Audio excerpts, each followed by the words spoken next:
Smart math solution YouTube ও Facebook চ্যানেলে যারা আমার চ্যানেলটিকে সাবস্ক্রাইব করছো, লাইক করছো, কমেন্ট করছো, তাদেরকে অসংখ্য ধন্যবাদ। এবং যারা নতুন এই চ্যানেলে এসছো তাদেরকেও আমার তরফ থেকে অসংখ্য ধন্যবাদ।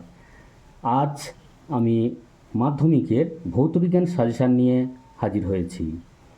প্রথম প্রশ্নটি হলো 1.7g অ্যামোনিয়া গ্যাসের এনটিপিতে আয়তন হবে 2.24 L।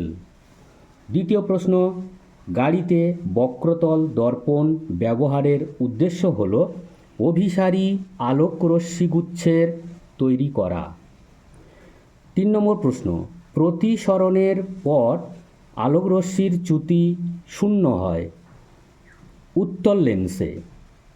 4 নম্বর প্রশ্ন, শক্তির সংরক্ষণ সূত্র হিসেবে বিবেচিত হয় ল্যাঞ্জের সূত্র। 5 নম্বর প্রশ্ন, জলীয় দ্রবণে মৃদু তড়িৎ বিশ্লেষ্য পদার্থটি হল HF। 6 নম্বর প্রশ্ন, বায়োগ্যাসের প্রধান উপাদান হল মিথেন।